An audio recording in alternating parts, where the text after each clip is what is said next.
अब आपको ये बताते हैं कि वेनेजुएला पर अमेरिका ने ये कार्रवाई आखिर क्यों की है, अमेरिका को वेनेजुएला से क्या चाहिए। सबसे पहले आपको कुछ आंकड़े दिखाते हैं। इस समय दुनिया भर में कच्चे तेल के उत्पादन में अमेरिका पहले नंबर पर है और दुनिया के कुल तेल उत्पादन का करीब 20% अमेरिका में होता है, जबकि वेनेजुएला 1% से भी कम कच्चे तेल का उत्पादन करता है। तो फिर सवाल यह है कि अमेरिका जो खुद सबसे ज्यादा कच्चा तेल का प्रोडक्शन करता है, वो आखिर वेनेजुएला पर कच्चे तेल के लिए ही हमला क्यों करेगा। अब एक और आंकड़ा देखिए। तेल रिजर्व वाले दुनिया के 10 टॉप देशों की यह सूची है जो इस समय आपकी स्क्रीन पर है। इसमें वेनेजुएला पहले नंबर पर है। उसके पास आज 300 अरब बैरल से भी ज्यादा तेल का भंडार है। लेकिन सबसे दिलचस्प बात यह है कि वेनेजुएला के पास जो क्रूड ऑयल रिजर्व है, उसमें ज्यादातर एक विशेष प्रकार का हैवी क्रूड है और अमेरिका को यही हैवी क्रूड चाहिए। इस चार्ट में आप देख पाएंगे कि कैसे पिछले कुछ वर्षों में अमेरिका के कुल क्रूड इंपोर्ट में हैवी क्रूड का हिस्सा लगातार बढ़ता गया और 2025 तक ये बढ़कर करीब 70% हो गया, क्योंकि हैवी क्रूड अमेरिका के पास है ही नहीं। अमेरिका की कई रिफाइनरीज को चलाने के लिए इस विशेष तरह के कच्चे तेल की आवश्यकता होती है और इसी क्रूड की वजह से वेनेजुएला पर अमेरिका की पिछले कई वर्षों से नजर थी। वर्ष 2000 से पहले वेनेजुएला और अमेरिका एक अच्छे दोस्त हुआ करते थे, लेकिन बड़ी बात, मैं आपको फिर से वो सूची दिखाता हूं।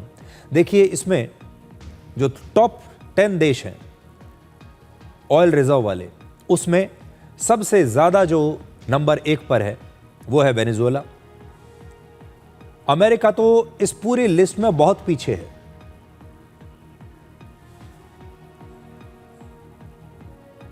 लेकिन फिर भी वेनेजुएला प्रोडक्शन के मामले में बहुत पीछे है और अमेरिका ऑयल प्रोडक्शन के मामले में बहुत आगे है।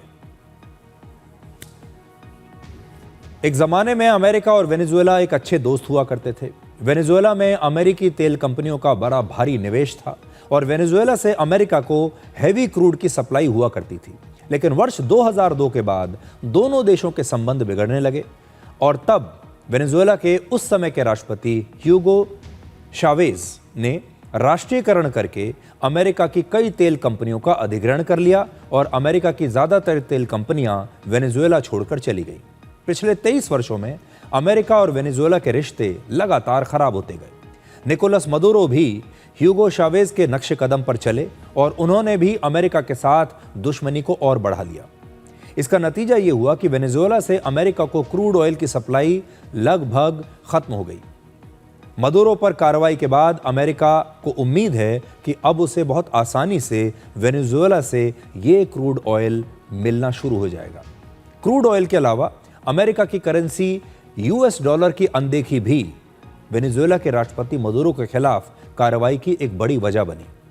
अमेरिका से रिश्ते बिगड़ने के बाद वेनेजुएला ने अमेरिका के विरोधी देश जैसे रशिया, चीन, क्यूबा और उत्तर कोरिया से अपने संबंध मजबूत कर लिए।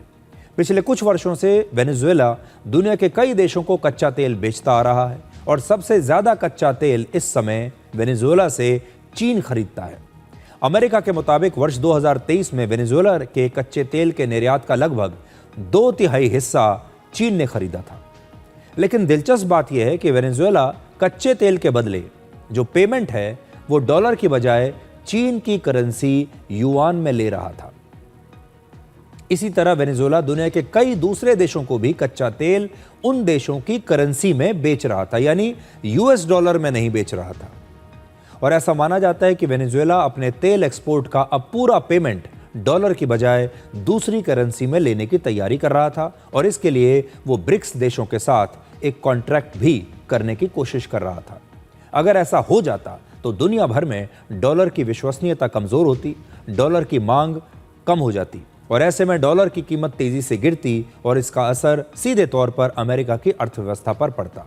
एक प्रकार से वेनेजुएला ने डॉलर को सीधी चुनौती दी थी। अगर अमेरिका इस पर कोई कार्रवाई नहीं करता तो आने वाले वर्षों में अमेरिका में महंगाई कई गुना बढ़ सकती थी और डॉलर दुनिया की सबसे मान्य और सबसे ताकतवर करेंसी शायद इसके बाद न रह पाती। अमेरिका ये चाहता है कि दुनिया में कोई भी देश चाहे किसी से भी क्रूड ऑयल खरीदे, लेकिन पेमेंट डॉलर में होनी चाहिए, और ऐसा हो भी रहा है ज़्यादातर। इसकी वजह यह है कि जब सारा पेमेंट डॉलर में होता है, चाहे कोई दो देश आपस में कोई डील कर रहे हैं, तो डॉलर की मांग हमेशा बनी रहती है, डॉलर हमेशा बाजार में मजबूत रहता है। और इसीलिए डॉलर और अपनी अर्थव्यवस्था को बचाने के लिए अमेरिका ने वेनेजुएला पर यह सैनिक कार्रवाई की है।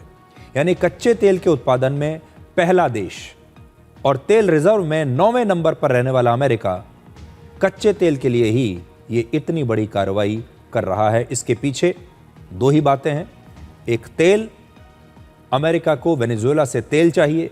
वेनेजुएला में दुनिया भर में सबसे ज्यादा तेल भंडार है, किसी भी और देश से कहीं ज्यादा जो तेल भंडार है वो वेनेजुएला में है। उसके पास ईरान से ज्यादा तेल है, उसके पास सऊदी से ज्यादा तेल है, रशिया से ज्यादा तेल है, अमेरिका से ज्यादा तेल है। पहले नंबर पर है वेनेजुएला, और इसी तेल के भंडार पर अमेरिका की नजर है। और दूसरा, डॉलर की जो राजनीति है। अब आपको आज के 5 बड़े अपडेट्स दिखाते हैं। पहला, अमेरिका के राष्ट्रपति डोनाल्ड ट्रंप ने आज वेनेजुएला पर और हमलों की धमकी दी है। दूसरा, इस समय संयुक्त राष्ट्र की सिक्योरिटी काउंसिल की एक मीटिंग चल रही है, जिसमें वेनेजुएला पर अमेरिका के इस ऑपरेशन पर चर्चा हो रही है। तीसरा, स्विट्जरलैंड ने कहा है कि वो अपने देश में मदुरो की संपत्ति को जब्त करना शुरू कर चुका है।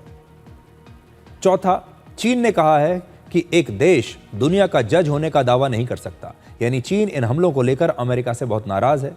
और पांचवा, भारत के विदेश मंत्रालय ने ईरान की यात्रा करने वाले भारतीय नागरिकों के लिए एक एडवाइजरी जारी की है और भारत के लोगों को ईरान की गैर जरूरी यात्रा करने से भी बचने की सलाह इस समय दी है।